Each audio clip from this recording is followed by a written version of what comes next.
Yes. How about you give it a start here? All righty. So welcome everyone that's connected thus far. Before we get started, I just wanted to go over quickly some housekeeping. This forum, we hope will be incredibly engaging for you all. So we're going to have a polling everywhere. If you can, at this moment, I'd kindly ask that you please take out your cell phones and you send a message to the number 22333. And the message itself should read CSSP TEAM 037. By texting this number, that message, you are joining us in our poll everywhere. And so if you have any questions, concerns, please let us know. The chat box will be open throughout, so please speak, share your thoughts, your reflections, your feedback. We welcome them. And if you have any questions regarding logistics for Zoom, please don't hesitate to let us know as well. Thank you all so much. Now I'd like to pass it on to Susan.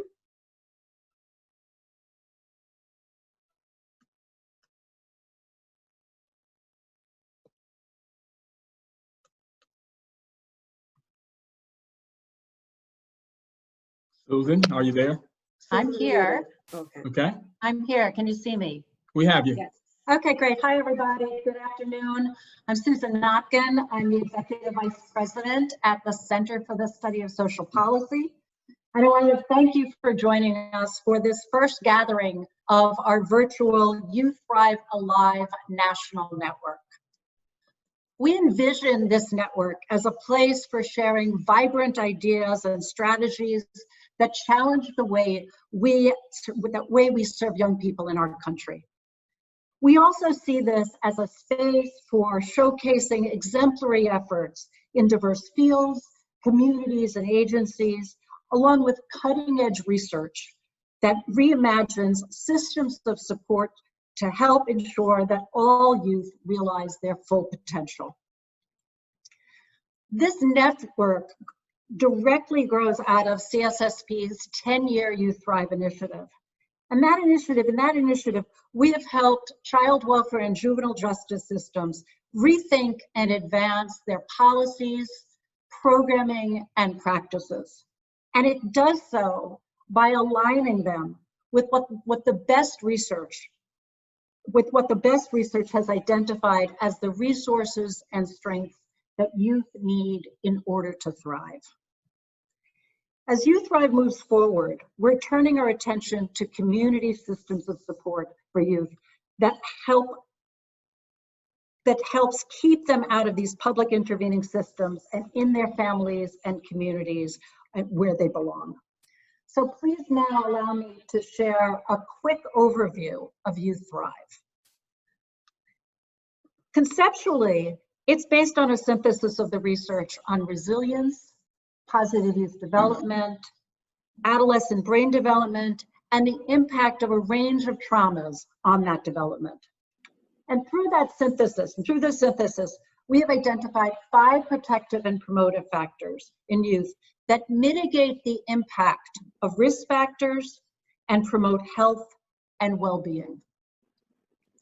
All of us who work with youth need to be highly intentional about building these protective factors with youth we serve. Their resilience, their social connections, their social, emotional, and cognitive skill set, and enhanced understanding of their own growth and development and ability to access sources of support and guidance. And clearly, this is critical, right? If we're going to help them confront the risk factors that impede their trajectory towards a confident and competent selfhood. And as we know, these risk factors, which you see in the gray circle, are insidious. They operate at the individual, the community, the familial, the communal, and the societal levels. And if we're serious about wanting youth to experience optimism, hopefulness, to be curious, to be connected and fulfilled in life and school and community, those dynamic outcomes in green that you see here, and which we think about as really encompassing what we mean by a comprehensive definition of well-being.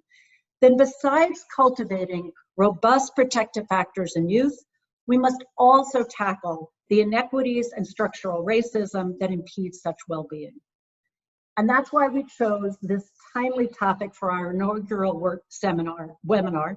And with that, I'd like to turn it over to my valued colleague, Leonard Burton, who was instrumental in developing the Youth Thrive Alive network. Leonard? Thank you, Susan, and thank you everyone for joining. And I join Susan in welcoming you all to this first Youth Thrive Alive forum, which going forward is going to be held on a quarterly basis. As Susan mentioned, we established Youth Thrive Alive to share your ideas, practices, policy changes, tools, products that advance the Youth Thrive framework and are, more importantly, consistent with our commitment at CSSP to equity and justice by exercising and promoting anti-racist and intersectional practices. I want to thank our esteemed group of presenters for sharing their expertise and knowledge as we explore this important topic, the impact of isms on well-being. As we thought about this very first forum, we wanted to make sure that we were grounded and rooted in anti-racist, in our own anti-racist intersectional frame at CSSP that we promote.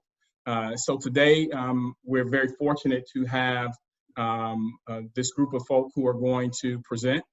The way we will do this particular webinar today, the format will be, I have several presenters. You saw their bios and their pictures that we sent out a few times in the registration and follow-up emails.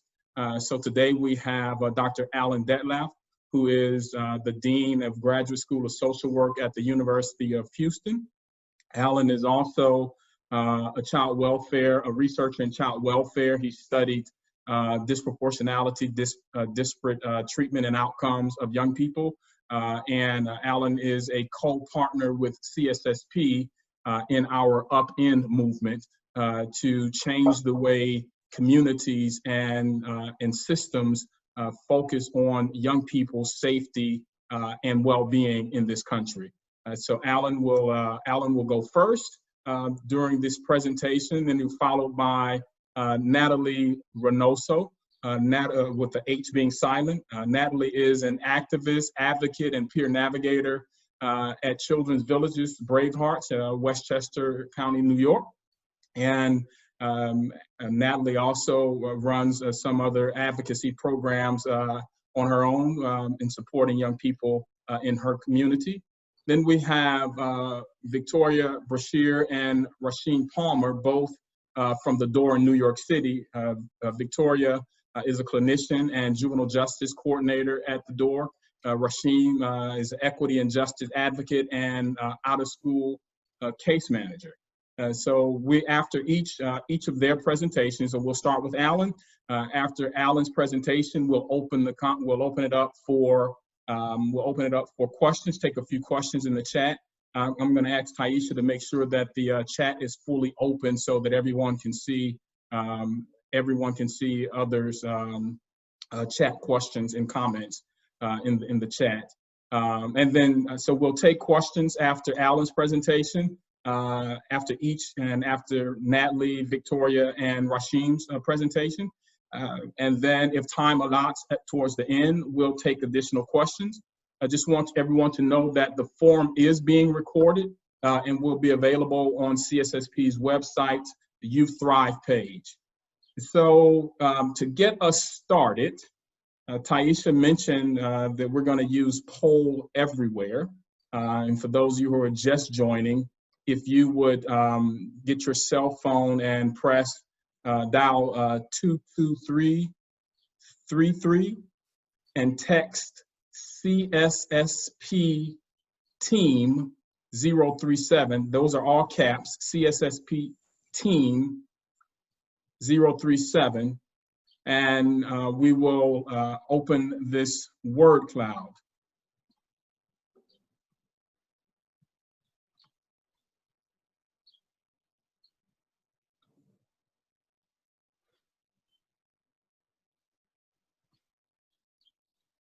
Take a moment, if you will.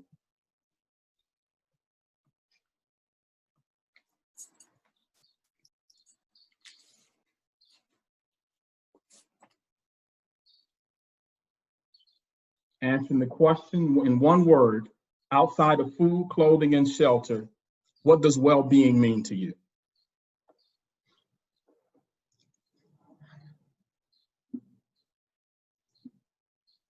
For those of us in child welfare, we know that well-being is one of the three mandates, federal mandates of child welfare, safety, permanence, and well-being. Well-being hasn't always been at the forefront of practice and focus in child welfare. There's over the last 10 years, there's been more of a focus on well-being, and that is what Youth Thrive is really grounded in improving healthy development and well-being for young people.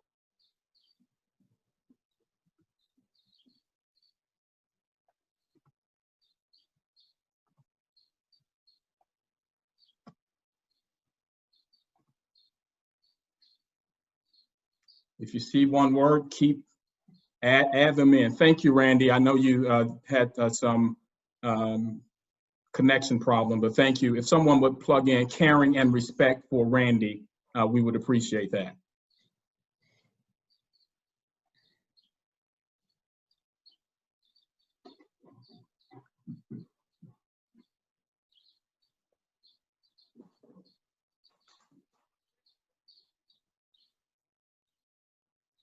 Okay, so just if you would sit with, just for a moment, now sit with the words that you see in the word cloud. I want to open up the chat, and how do isms impact people's ability to experience well-being as you define it here?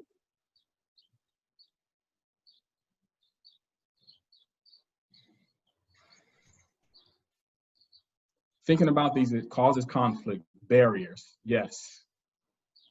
Thank you, Amy. Thank you, Cherie. Labels and restricts people, absolutely. Shuts us down, causes disconnection. Can I repeat the question? I can. So I want you to just look at the word cloud and think about how isms impact people's well-being. Hey, Delia from Hawaii. Oppression, inaccessibility.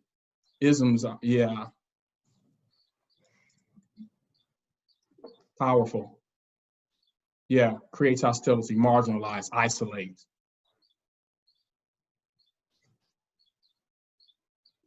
Absolutely. Mark Nichols, hey. Power over versus power between. Yes. So thank you all for those your input and the comments that you made. As we go through this forum, we want to share our thoughts, the expertise that this esteemed panel brings. We ask you to continue to add comments in the chat. We will, again, we're recording this entire session. We will send that out, and we also have the chats. And if there are questions that we can't get to, we will certainly take a look at those and get back with you if you want an answer from someone from the Youth Thrive team or CSSP or one of the presenters. So thank you again, and now I want to turn it over to my friend, Dr. Detloff, to further explore in more detail how isms impact well-being. Dr. Detloff. Great, well, thank you all very much for being here today, and thank you for the invitation to be part of this conversation. I think it was great to see all of those comments in the word cloud, and I think you'll see from what I talk about today that all of those answers are right. All of those things are correct, because well-being in a lot of ways is dependent on the person that you're asking about well-being.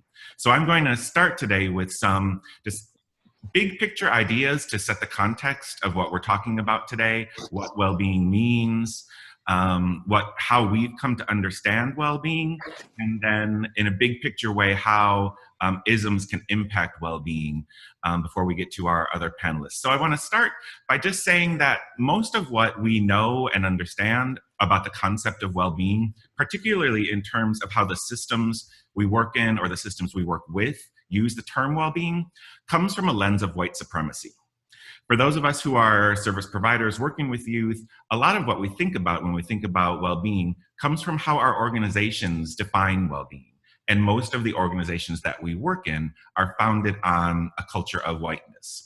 I can use myself as an example. The way that I've come to understand well-being as a child welfare practitioner comes mostly from outcomes associated with well-being that are part of the Adoption and Safe Families Act of 1997, one of the key pieces of federal legislation that governs the child welfare system.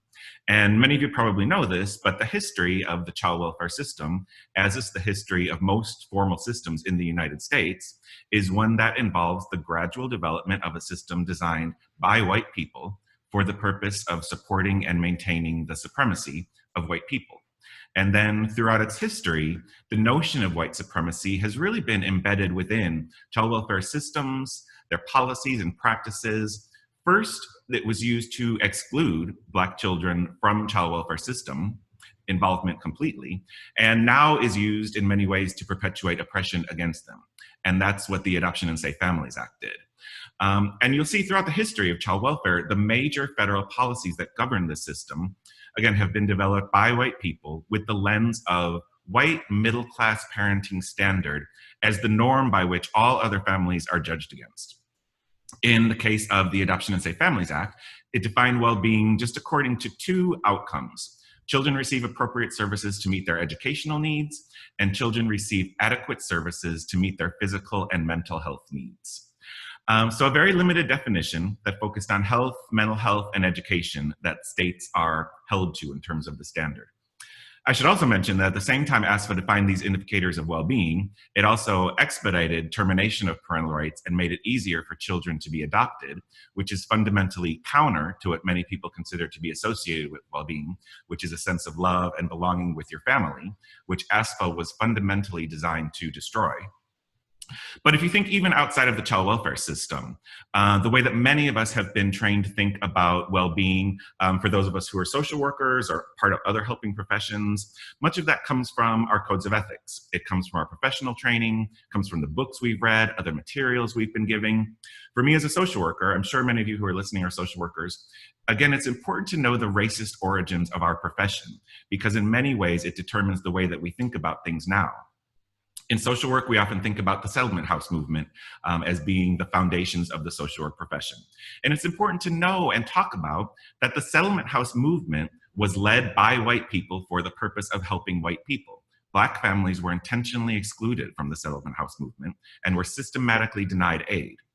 And then moving forward from that, the books that we've read as part of our education, the theories we've been taught. There's probably some exceptions, but for the most part, those books, those theories have all been developed by white people using their lens of what well-being means and what we should be thinking about when we think about our role in enhancing other people's well-being. So in many ways, well-being is a social construct, and we've been socialized to believe it means certain things. Many of those things might include things like education, health, and mental health that are in the child welfare standards. But there isn't really a definition of well-being that I'm going to use today, or that I think any of us should use. Because well-being really means different things to different people. And what we believe to be well-being might not be what other people believe to be well-being. There's also a hierarchy associated with well-being that I think is important to mention. Again, if you think of the child welfare system and their kind of narrow focus on education, health, and mental health, you can have some indicators of quality in all of those areas. But if you've just been forcibly and involuntarily separated from your family, are those things really important? Or are those things really what's most present in someone's mind when they're thinking about what makes them well? So it's important to put it in the context of the other things that are happening to the child or youth that you're working with. So I think the best way to think about well-being comes from a lens of cultural humility. And many of you are probably familiar with the concept of cultural humility. Well-being is about more than understanding someone's culture. Oftentimes we use that idea of cultural humility to understand someone's culture, but it's really about more than that. That framework of cultural humility can be used for a lot more. Because I think it can be used to help us as helping professionals understand what well-being means to someone else.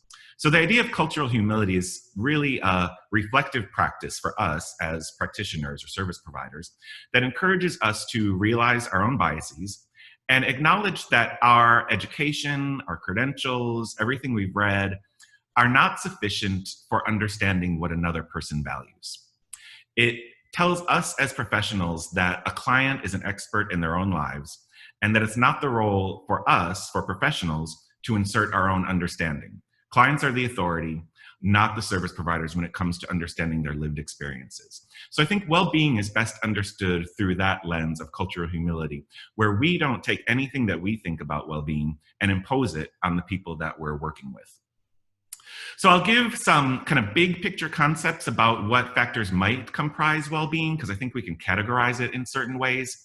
And that's really about how people feel, how people function, and how people evaluate their lives. How people feel refers to emotions like happiness, sadness, anxiety. How people function refers to things like their sense of competence or their sense of being connected to others around them.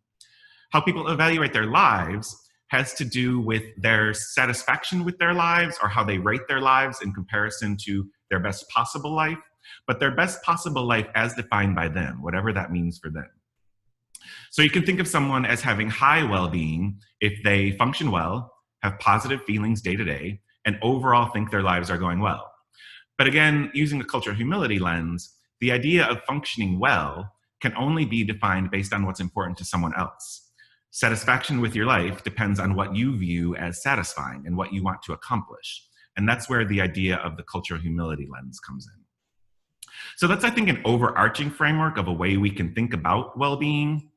So now in terms of when we think about the isms on well-being, it's important to consider that when we think about the concept of well-being, what we think about of well-being is separate from the factors that influence well-being.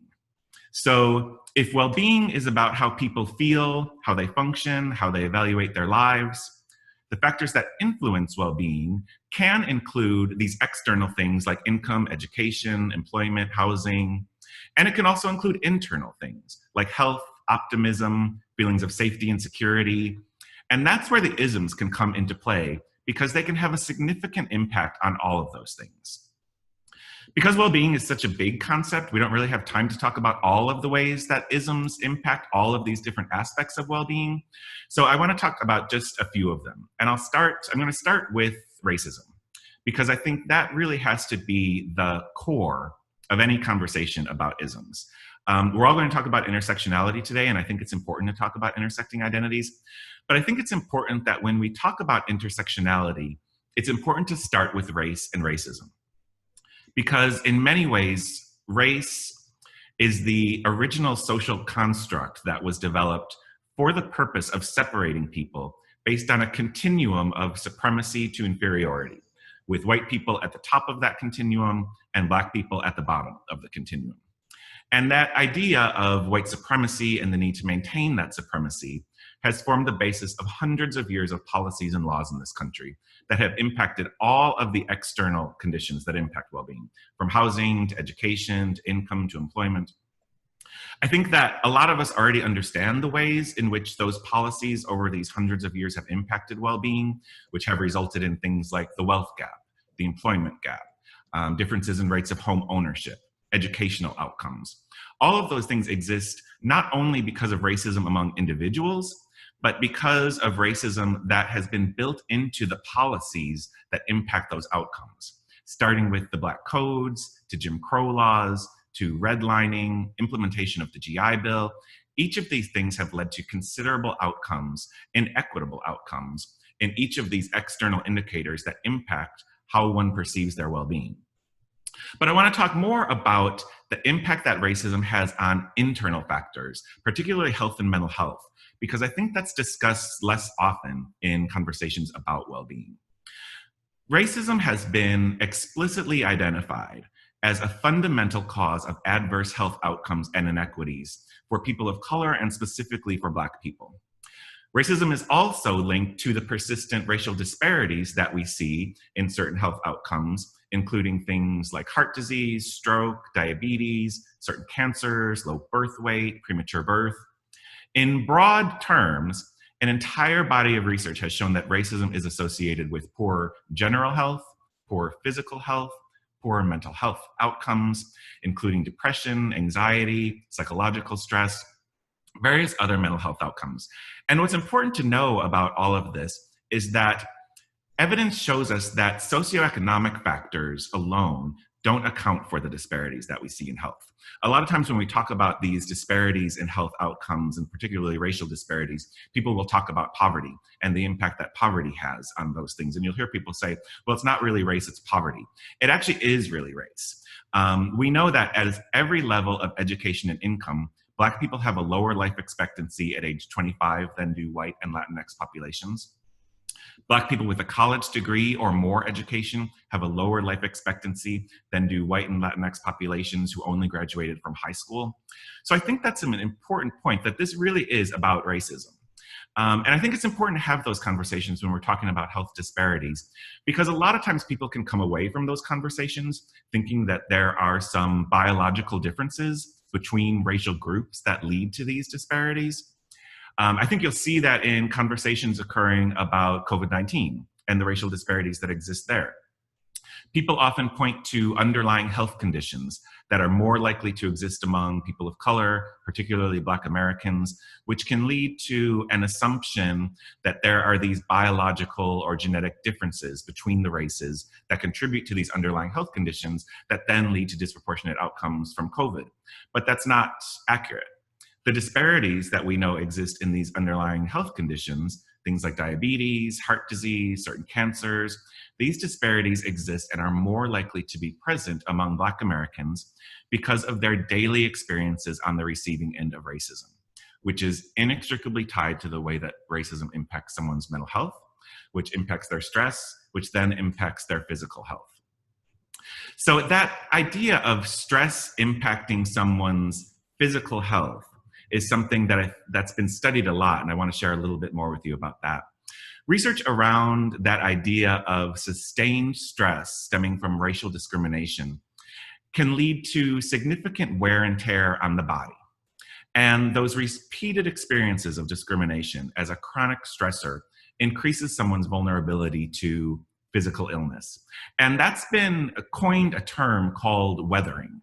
The idea that racial stressors across the life course contributes to this idea of weathering or accelerated deterioration in health as a consequence of the psychological burden placed on the body by repeated experiences of racism, marginalization, discrimination.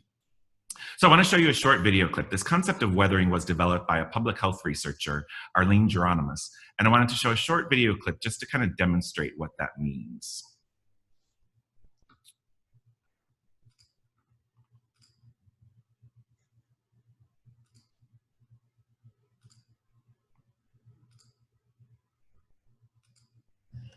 You found there was a physical manifestation of stress caused by racism. Yes, there have been quite a few studies that have looked at this. It may be something African American women have known for ages, but now science has given it a name. They call it weathering. Here's Dr. Fleta Mask Jackson. The weathering really captures the accumulation of the stressors. It's, we think about something being beaten down and just hammered on. In this case, it's that constant, underlying, exhausting kind of stress caused by racism. The worry that could come with fear over police encounters or discrimination at work or a business. Eventually they'll break down, they'll weather. And that imbalance begins to wear and tear on the system. The study, done right here in Atlanta, shows it can lead to problems in the vascular system, how your body pumps blood, cardiovascular disease, hypertension, depression, and in the case of pregnancy, preterm babies and low birth weight. It's just like any kind of poison, and we have to get rid of the poison. The study looked at well-educated women, both Black and white, with the belief that if you had the resources to access healthcare, outcomes would be similar. But that wasn't true. They found that well-educated African-American women were still at a higher risk than uneducated, unemployed, and uninsured white women. We know that poverty is a risk, but we would think that when you erase poverty, when you erase not having access to the best possible health care, then everything would be equal, but it's not. So the question is, why haven't we tackled it? Dr. Jackson says fixing this issue will take everyone, but in the meantime, it's important not to lose hope. Pregnancy brings hope. Hope for the future is hope for a continuation of a family, of a community, of a nation. And that's So I think that idea about weathering is really important because often we think about these, the impact of isms on well-being on those external factors, like how it impacts our educational opportunities and our income and things like that. But there's this research that shows that the experience of racism day to day actually impacts people's physical health. And I think any definition of well-being is going to include health because of the primacy of how important that is for people. So I want to close by kind of bringing it back to the way I started talking, to bring it back to this idea of white supremacy culture and how our organizations contribute to that. I think, again, most of the systems that we work in or interact with, it's important to remember that those systems have been built or formed with a lens of white supremacy. Unless you started your own nonprofit with the specific goal of achieving racial equity, we work in systems that have racist origins and have a lens of white supremacy built into their policies. And those policies, the implementation of those policies, can act as agents of oppression for children and youth of color that we're working with. I can go back to the child welfare system as an example. The policies of the child welfare system are all developed around this concept of a normative white parenting standard that all other families are judged against. Implementation of those policies not only leads to disproportionate outcomes in foster care, but it also means that children of color are going to be more likely to experience homelessness, substance abuse, involvement in the criminal legal system, lower educational outcomes, because we know that those are the outcomes associated with foster care. So the system that in some respects is designed to help children actually acts as an agent of oppression against them. But racism and oppression can manifest in all of our systems that way.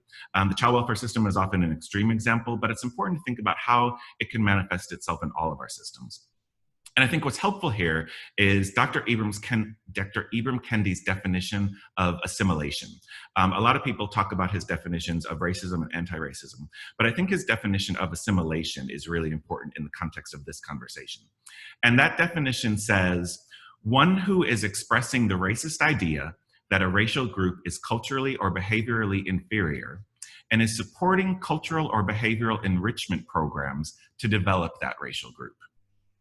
Most of our organizations probably don't explicitly say that a racial group is culturally or behaviorally inferior, but what's important to that is the second half of that quote that talks about our programs, our enrichment programs. I think it's important for us to think about as people in organizations and who run organizations or who implement programs. If we're implementing programs that are designed to build people's capacity, improve their skills, it's important to think, what are we building their capacity to? And is there some kind of standard that we're judging them against? And is that standard a white normative standard? Are our programs designed to make people more like white middle class people because we have an idea that that's what's going to make them more successful? If they are, we're actually imposing isms onto the people that we work with. So it's important when we talk about well-being and the programs that we work with around well-being to really think about that, to make sure that they're not sending messages around inferiority that can often be built into these things. So again, I appreciate the opportunity to talk with you all today, and I'm looking forward to our other presentations that I know are going to go much more deeper into how agencies actually do work in this space. Alan, thank you so much. We really appreciated that. There is a question in the Q&A at the bottom, if you can take a look at that question. But for those of you who feel like I feel with Alan's presentation, if you have the feature on your Zoom to be able to clap or thumbs up, you know, I think Alan would appreciate that. There are a lot of hands being raised.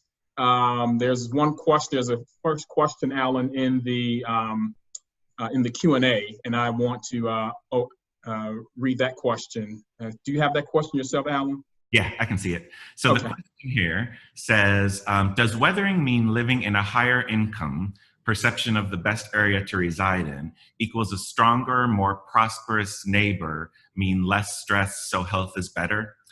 I think if I'm understanding your question, the answer to that is no, because weathering, the concept of weathering really isn't about income at all.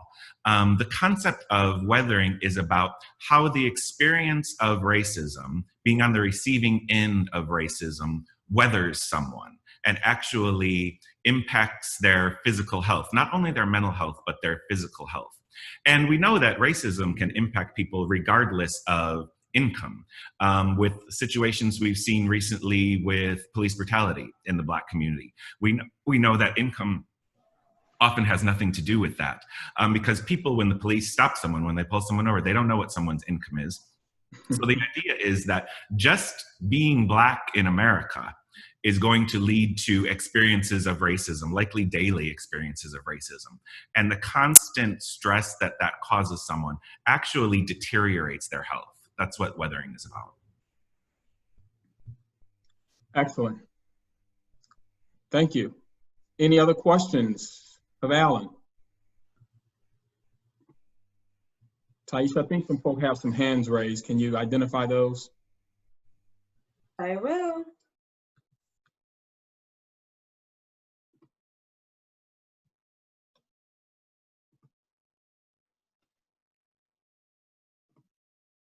Just a second, folk.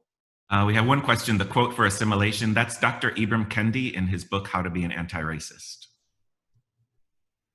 Ellen Walsh, hand raised. Can you unmute Ellen? And then Ellen Valerie Walsh? Martinez. Okay.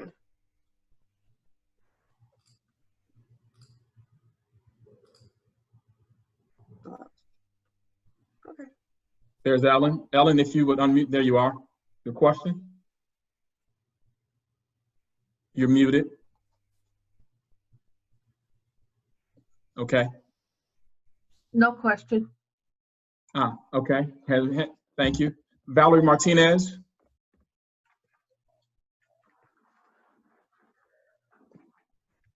Sorry, that was an accident. I apologize. All right, no problem. So here too, I see two real quick. Tanji Donald, what can be done to move the system forward, Alan? It depends what system we're talking about. I'll just answer it like for all of the systems that we work in. I think it's important to start with examining, one, the outcomes that our systems are producing. Are those outcomes producing, or are our systems producing outcomes that are inequitable when we look across racial groups? But then looking at the policies that undergird our systems. Really, when we think about being anti-racist or addressing isms in our systems, for me, it really comes down to the policies that inform our systems, because everything that happens in systems is influenced by policy. Again, I'll go back to Dr. Kendi. If you haven't read How to Be an Anti-Racist, I would highly recommend that. What Dr. Kendi talks about is the idea that there's no such thing as a race-neutral policy. Every policy within our agencies, within our society, either results in racial equity or it results in racial inequity. And if those policies weren't specifically developed with a lens of producing and maintaining racial equity, then they're racist policies. So we need to start by looking at the policies that govern our systems and looking at the ways in which implementation of those policies leads to inequitable outcomes. And then not just tweaking the policies, getting rid of those policies and recreating new policies that work towards producing racial equity. Nice. Thank you, Alan. There are more questions in the Q&A. We need to switch to our next presenter. And so we will answer those questions in the Q&A box. Alan can type some of those answers in. There are a couple questions about where can you learn from weathering, and how does weathering look differently by gender.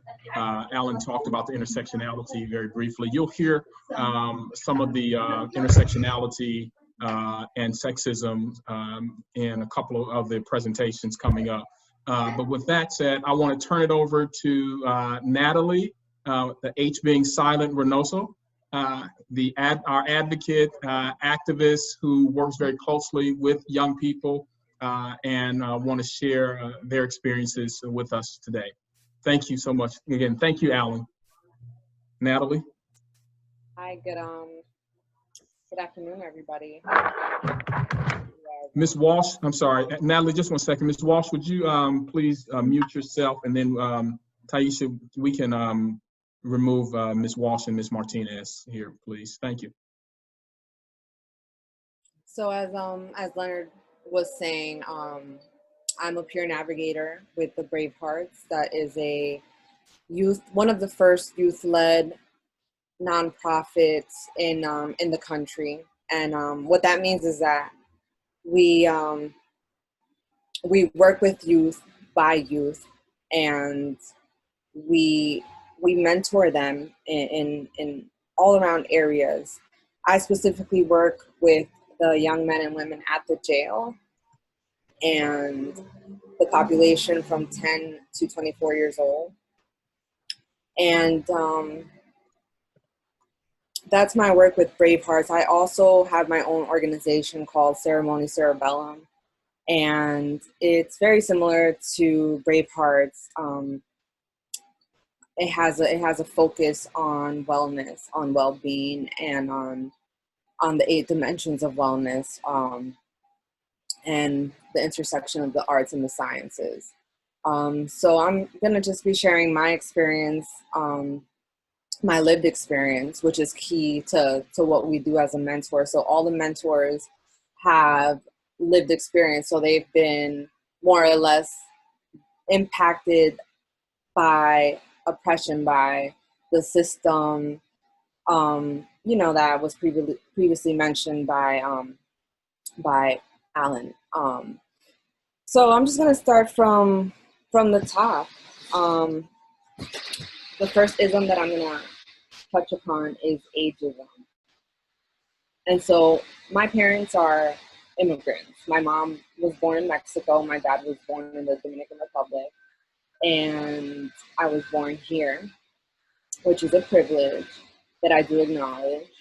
And,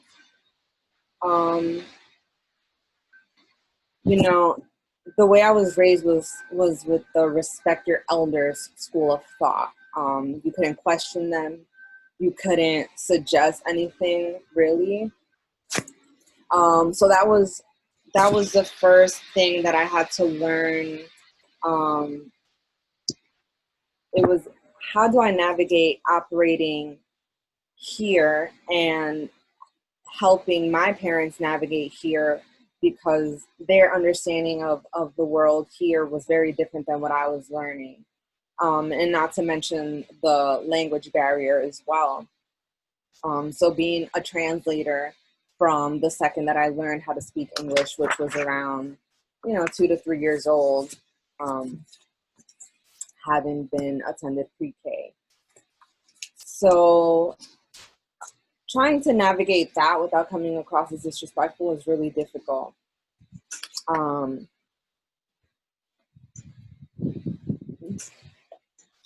That comes with having to validate yourself a lot.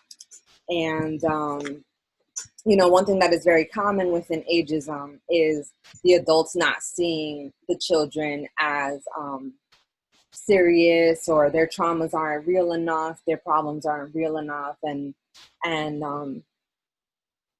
that starts to break the trust. It starts to break the you know, the mutual respect that is actually something that we advocate for a lot, you know, in the child welfare system, in any work that you do with the youth, you know, any teachers or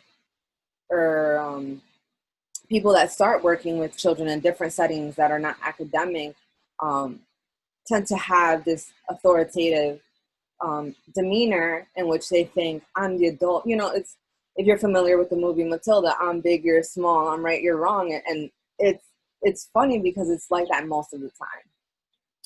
So something that me and my partner always carry in the forefront in the work that we do is,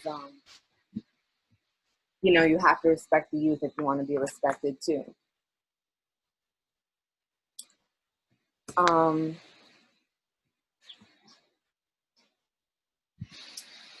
A lot of that authoritativeness also comes with a push and pull of territory.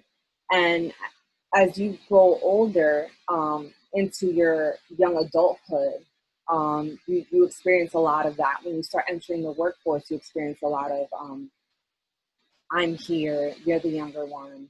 And so that's something that, you know, you're familiar with as a youth, already entering a space and having to prove yourself continually all the time. So we're going to talk about at the end about how I managed with the ageism. But moving on to sexism,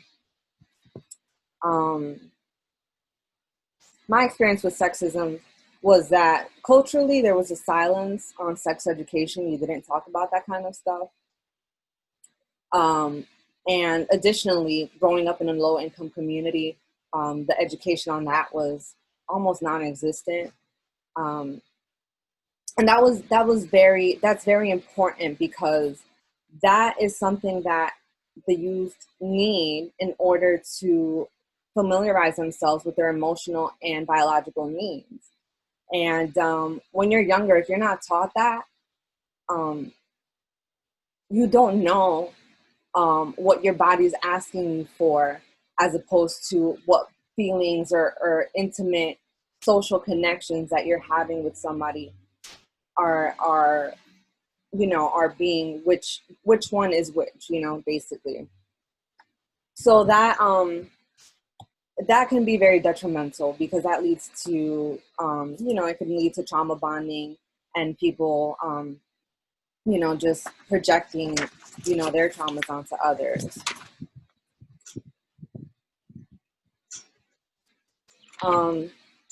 So along with the lack of the sexual education, you also aren't taught how to explore yourself sexually, and that's very important, because I was once told, if you don't know how to please yourself, you won't be able to experience pleasure from somebody else. And that is so important, because it is our birthright to know what pleasure feels like. And with someone being in a brown and black body, that's been stripped from us from birth. So, you know, along with oppression just comes, you know, joy. And I say that because joy is revolutionary, pleasure is revolutionary.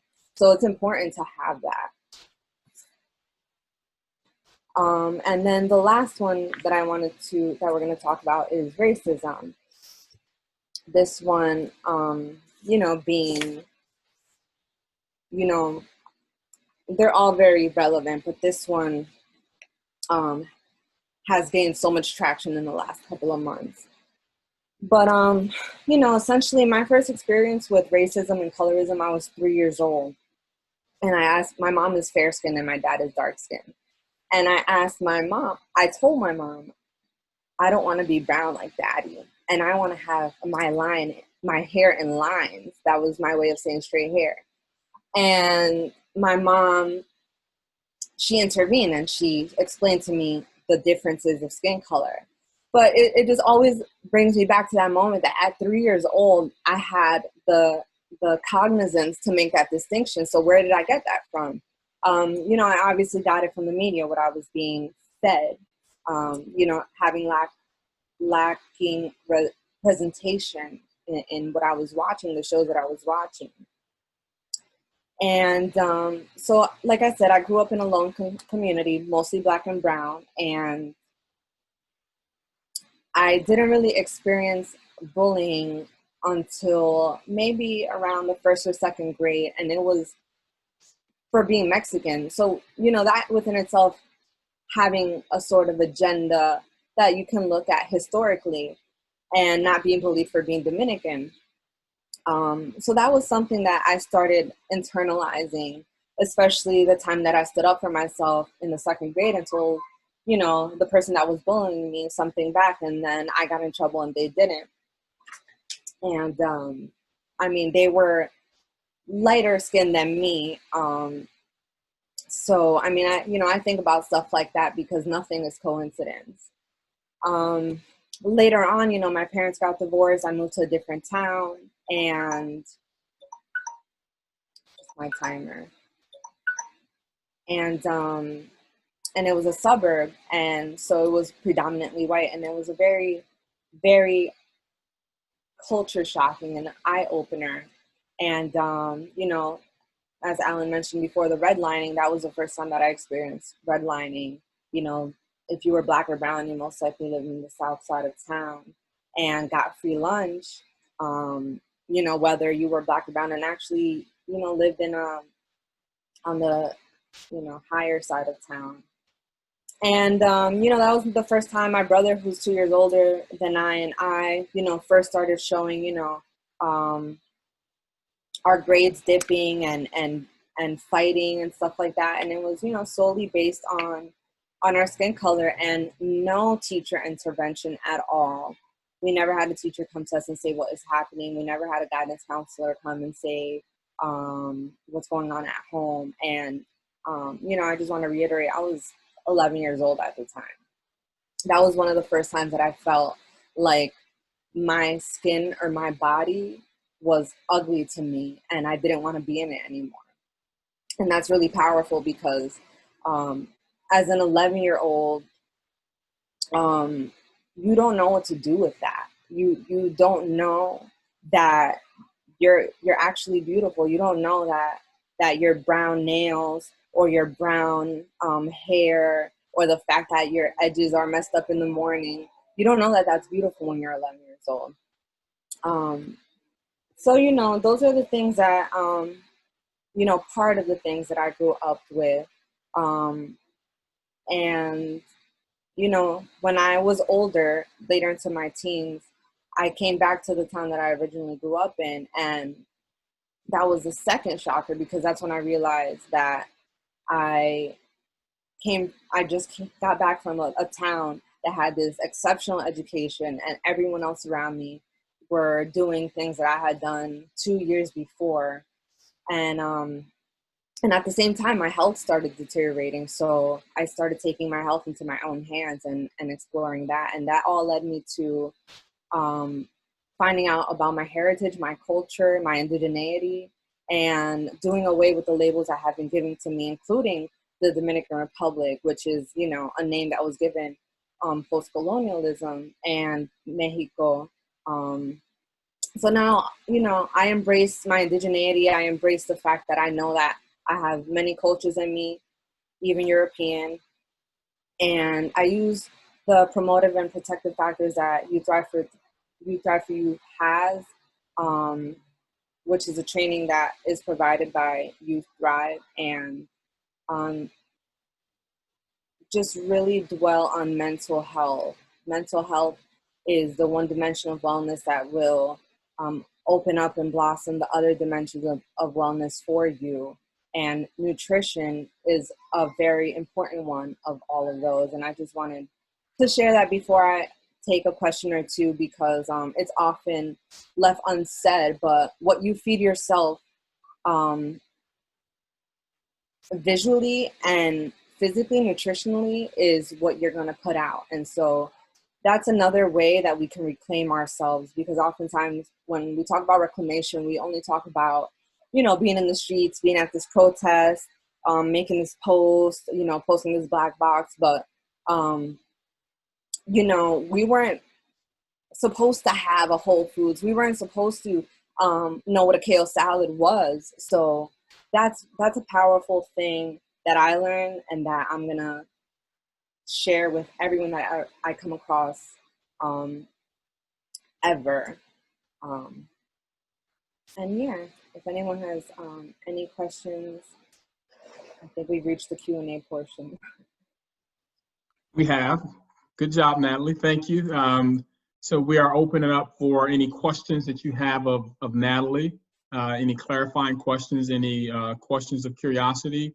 And we appreciate your respectful questions on her journey and the journey of other young people. I heard clearly in some of Natalie's comments and in her presentation the effects of weathering on her. And so when you hear it from Natalie as a single person, as one person, you can look at how exponentially that weathering is taking place in a country that is founded and rooted in white supremacy, and how people's mental health, physical health is impacted by these isms. And so I'm going to stop talking and ask for any questions in the chat or the Q&A for Natalie. So somebody asked, Black versus brown? Black versus brown. I mean, Black versus brown violence was heavy in my town. In my town, if you were non-Black, you were automatically gonna get jumped. That's what it was.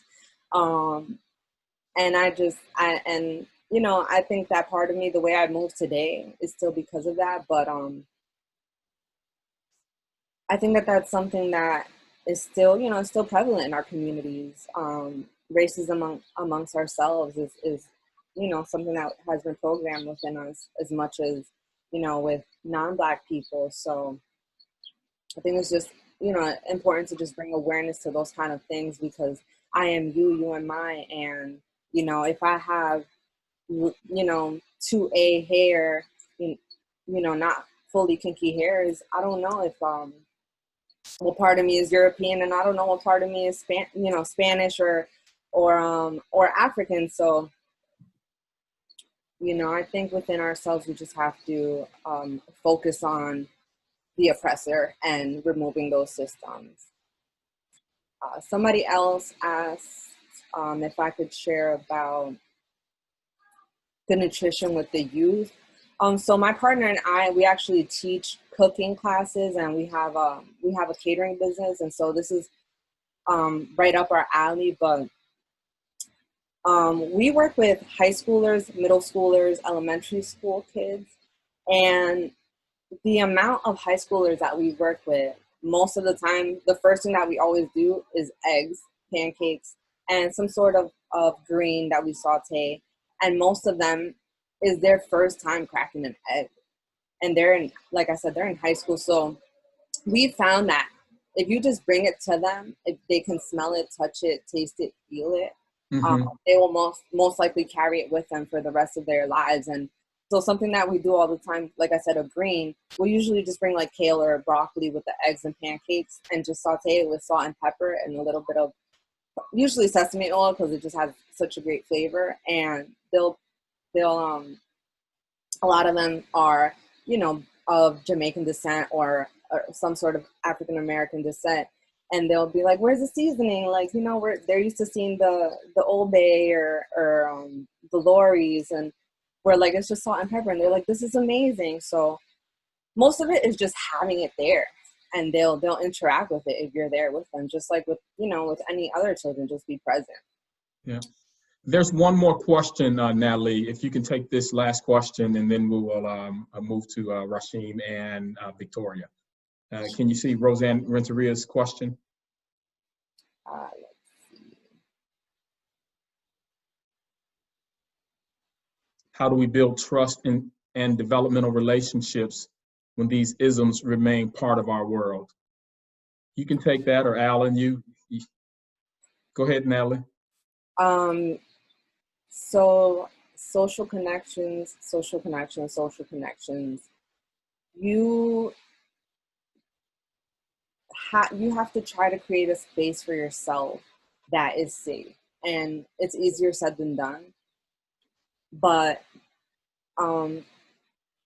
you have to try to at least begin to tell yourself, this is what's happening, this is why it's happening, and I'm going to make a change. I'm going to not be under the system or with the system or above it, but I'm just gonna sit back and know that I'm literally the target. So if I put myself in a position where I'm going to be targeted, I at least know which ones are safer than others. So for example, sometimes my partner and I have to do catering jobs far away, and we get no sleep, so we have to pull over and literally sleep for a couple minutes before we can keep driving. And so I just make it a point to always stop at like park and rides or an actual rest stop, because stopping anywhere in the street and anywhere that you don't know, just being brown or black, is a danger. So yeah, we can't make it go away by shutting our eye and being like, I'm above this, because it's not going to go away. So the promotive and protective factors of resilience, mental health, talking to people, finding and using your resources that are available in the community is so important. Yeah, very good. Thank you so much, Natalie. I appreciate you. Appreciate the insight that you gave us. You'll see some of the comments that folks are having about your presentation, and hopefully it's continuing to build on this subject that we're talking about, the impact of isms on well-being. We'll now turn it over to our good friends from The Door, Rasheen and Victoria.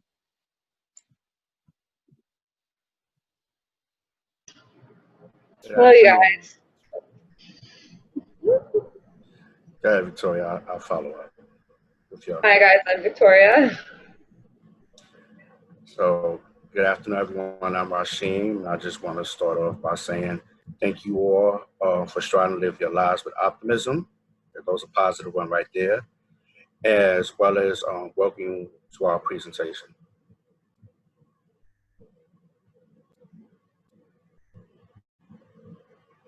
So we're going to actually start off with showing you all a video from our participants. That is going to be kind of like providing insight into their experiences as youth going through the services that they receive through The Door, and shows their levels of challenges to a certain extent of dealing with the isms, and of course trying to reform or refine their well-beings.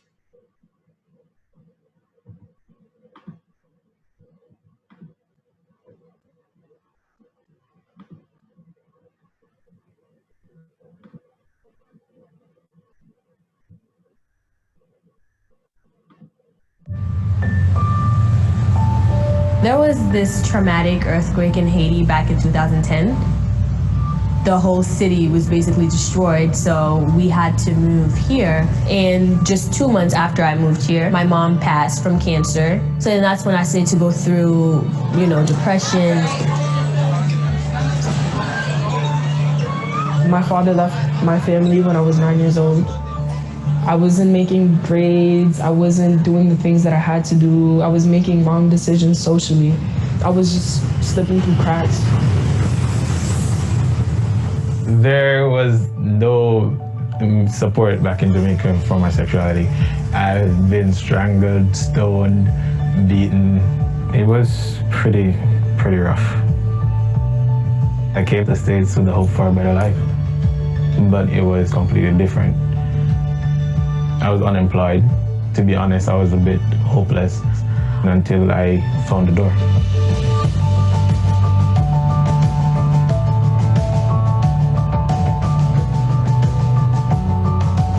Going to The Door, it was Like, it was the beginning that I was hoping for when I came to the United States. Everything at the door is free. Food is free. I can get help for counseling. I'm getting free dance training. Dance has always been therapeutic to me. Anthony told me about the career education program, and I started working with them shortly after, and I am able to pay for school because I'm working. The door actually offers the EMT training program, and that's how I got my EMT certification. I'm on like solid grounds right now. Having the door and Broomfield Academy share a building is actually amazing.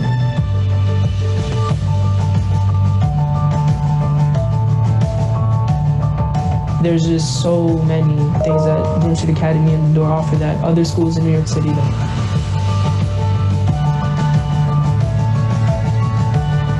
They just push you to do all the things that you want to do while also incorporating your academics into it every day. There's so much more personalized attention here.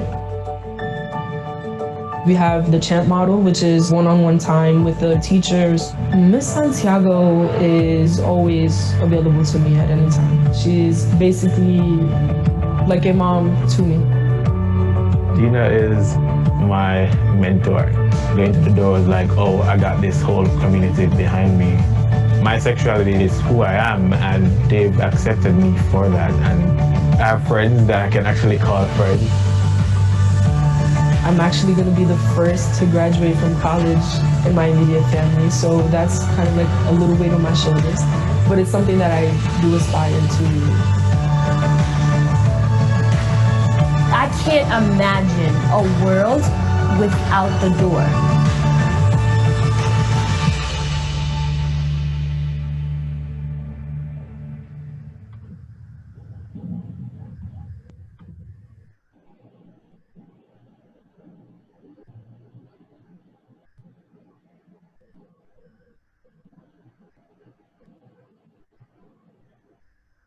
So, as you can see, that was a snapshot from some of our participants and their experiences of taking advantage of our services through the door.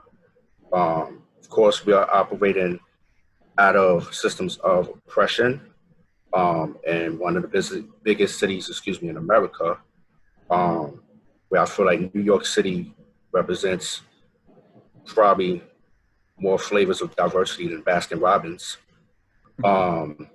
And just understanding how there could be various levels of challenges, cross-culturally and so forth, that can be presented through this, that has to be figured out and addressed. This is pretty much the slide right here is going into the mission. And then it's just more of an organized consciousness that the organization is trying to take on with these core values that are listed below, from being client-centered, from being holistic, from coming, strength-based, being integrative, and definitely, which is probably the most significant one, is trauma-informed. Next slide, please.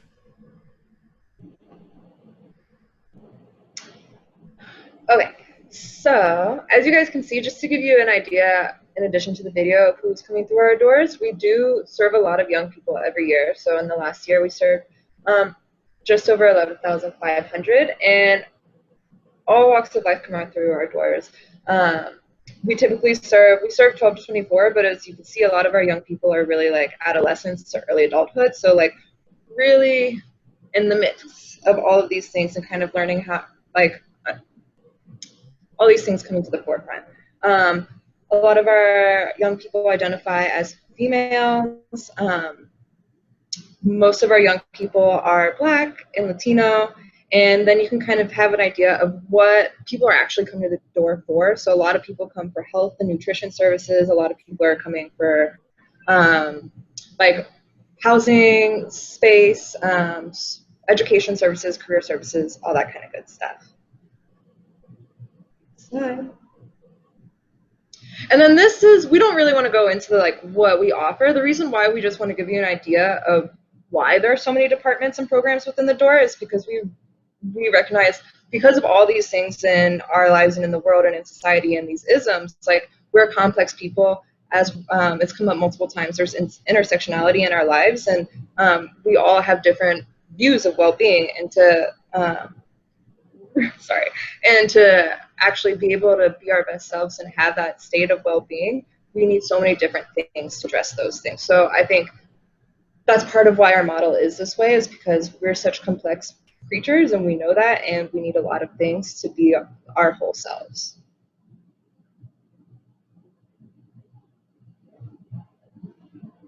So working through the isms, and I think we experience a variety of them, like from classism, sexism, racism, ageism, heterosexualism. So there's a lot, and pretty much how we have to initially start with racism, and which pretty much had spawned a program like the Door and Door services, because our program is in response to these systems, and where we will pretty much establish that is in high crime areas and environments that are also low income, and trying to help the youth that are in those areas combat the challenges that are like their main issues in terms of just trying to grow out of those environments and actually be successful in life, period. One personal account and story I would like to share focuses on a youth that came into our programming when we recently, the Bronx Youth Center became a part of the Door. This young person was trans, and was in the process of transitioning, and that was new to our environment, new to the population of youth that we serve, because predominantly the youth that we serve were heterosexual. So there was an announcement that was made by the director at the time, as well as providing clarification that, you know, this is a new time, but understanding that this person is a human being, should be respected as a human being first and foremost, and then, went on to provide clarification and understanding about that person's sexual orientation and identity. So that way it was clarified that, respecting the unfamiliar in this situation can become more familiarized and more comfortable with understanding that this person has their difference, but not challenging that person against that difference, but actually trying best to understand, but also understand that we will be there in terms of a staff to support, providing further comprehension with that person's challenges and issues. And we had actually fortified the programming more with making additional changes, providing like meanings and definitions for the gender pronouns.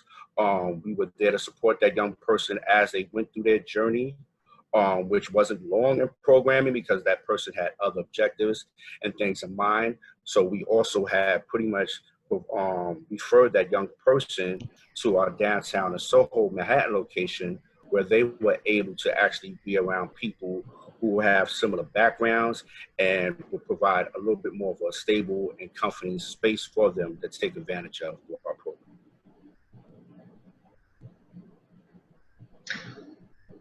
Thanks, Rasheen. I'm gonna tell a story about a young person I've worked with really closely for the past year and a half. So just prefacing, or just emphasizing, like, racism is insidious, and all of our systems are based on white supremacy, and so that's the obvious ism that is always being addressed and always being faced. But I do want to talk about ageism with this one particular young man.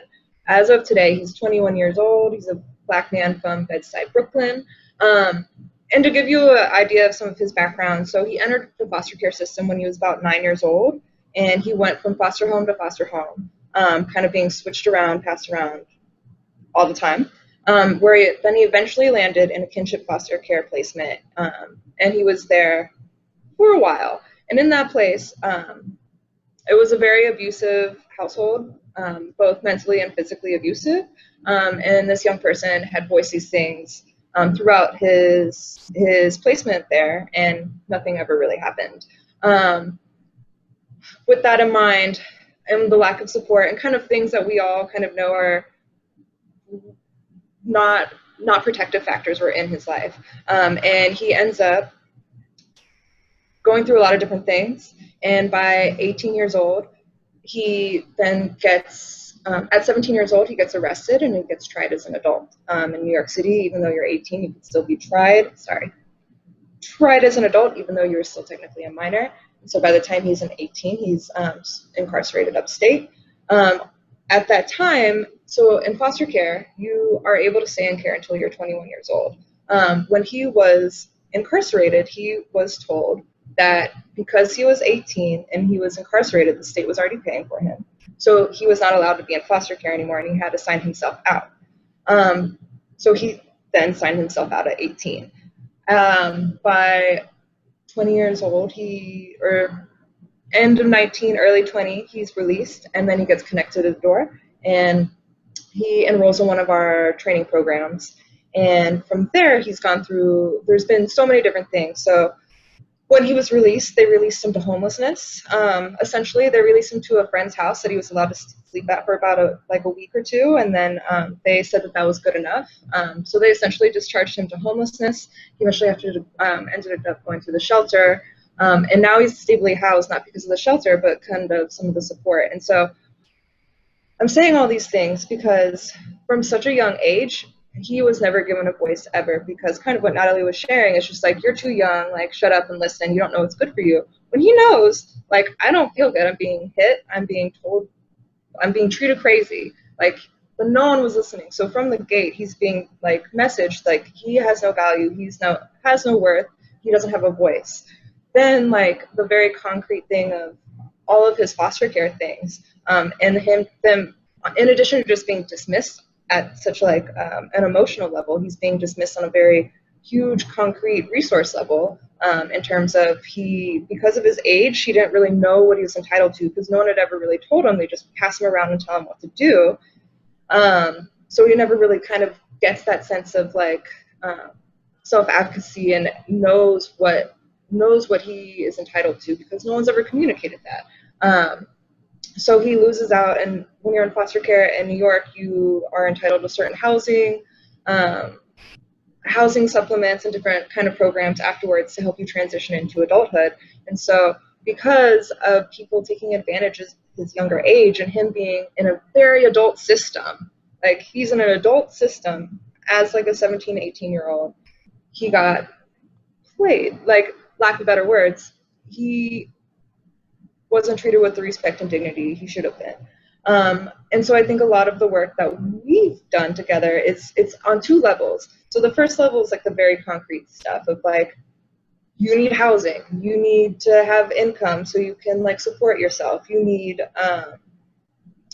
to like kind of get training so you can then, like, training is something that you like, so you can then have a career in something that you like, things like that. But then it's also like a lot of our work has gone to the more emotional, and I think what Alan was saying, the more internal factors of like, it's a lot of, it's so much psychoeducation of like him feeling like he'll say like, oh, I had this interaction and I am a monster because I responded this way. And it's so much psychoeducation of being like, you're not a monster. Like, there's reasons of why we are the way that we are. And when you're in a young, like, at such a young age, you're always being messaged this. You're so resilient and you're so intelligent that you learned how to like navigate these things, and it worked so well for you because you're here. We're having this conversation.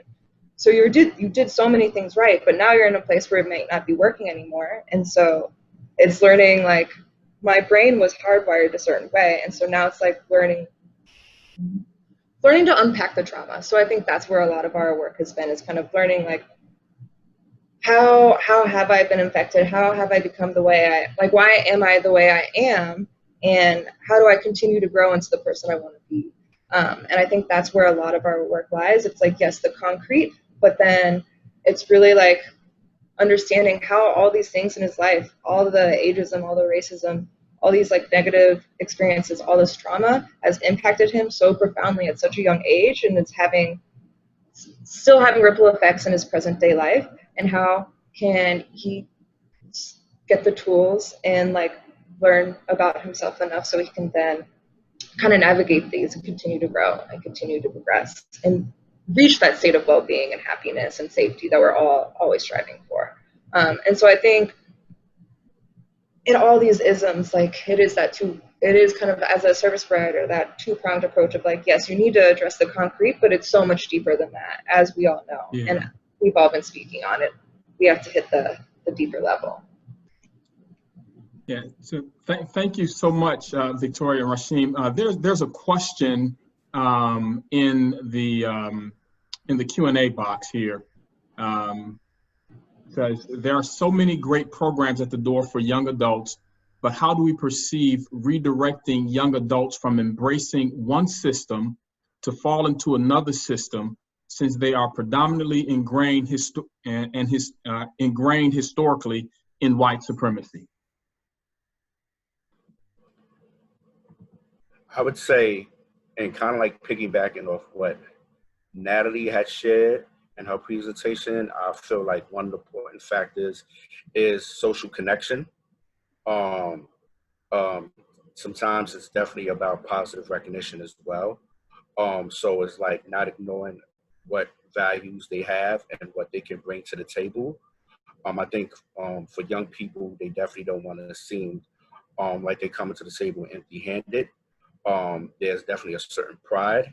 There's definitely a certain entitlement that we experience working with young people on various levels that they have within themselves and their capability, and they definitely do not like being shortchanged.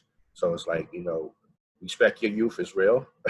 That is a terminology that I feel a lot of them would probably say that they would champion, because that is vital to them being able to build connections that actually help them navigate through these systems with better results. Thank you. Alan, looked like you leaned in. I don't know if you were leaning in to answer that question or you just were curious yourself. So I'd also like to just chime in briefly on that question, you know, and not speaking specifically for the door, but speaking for young people who engage in programs across the country. And oftentimes, young people engage in programs as holistic activities to continue to grow, develop, and challenge. But we also can't miss as young people enter into programs, and I think this goes to the question, we have to be careful that it's not the program that young people are always connecting to, but oftentimes it's the people in the programs that young people connect to, and so that they're building these relationships. And there was a study that CSSP did with the Social Development Research Group out of the UK called Transformational Relationships, and you can find that on the CSSP website under the You Thrive resources. But it's about relationships and having those authentic relationships established when young people engage in programs, so that the program doesn't become their life and become a new system that sort of substitute as family. And so in other words, we can actually arrest young people's development by making them dependent on systems and programs, as opposed to building the strengths of families and communities. So then how does programs work closely with families? I remember many years ago when I ran this youth program after I got out of the military, I got interviewed by a newspaper, and they said, well, how are you doing so well with these? How are these young people doing so well? And, you know, what are you doing with them? And I immediately shifted the focus away from me and the program to the strengths of their families. Their families trusted us with their young people.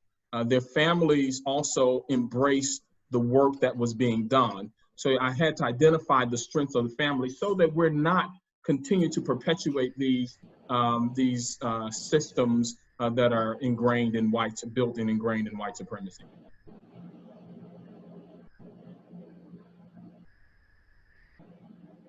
There's a question here. I don't know if it's a question or a statement here. I'm trying to get to it in the Q&A.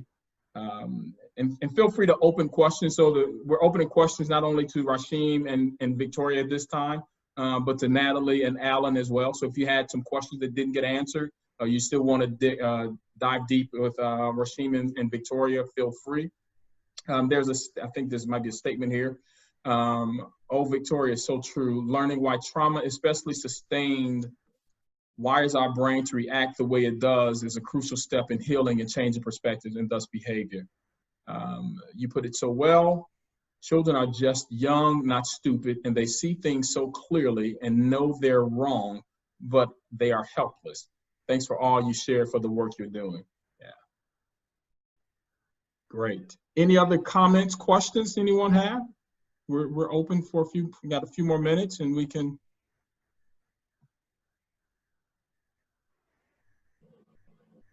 Okay.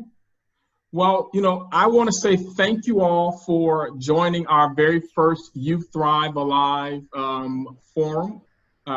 We will have these forums, as I mentioned, on a quarterly basis. You'll get information because you registered. You'll get information about the next forum. If you have any ideas or issues that you'd like us to try to address, bring in speakers. We certainly entertain those ideas. You know, it is a network, a community of people growing together with this Youth Thrive framework.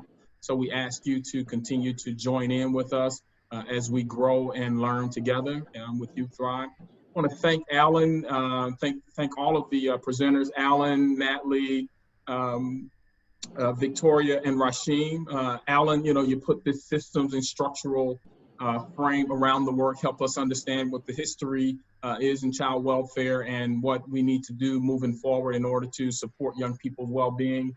Natalie, thank you so much for your personal experiences and sharing those personal experiences and how they motivate you personally and professionally. It was clear in some of the language, I'm using some of the language from the Youth Thrive training. There were some templates formed that were formed in you over your life. And those templates have shaped the way you engage the environment around you and how you support other young people and build their healthy development and well-being. Rasheen and Victoria, thank you so much in showing us what the door does and what the door brings. And not only what the door does and what the door brings, but what the two of you bring to the young people's lives that you touch, how you help them overcome these isms, you know, whether it is sexism, racism, ageism.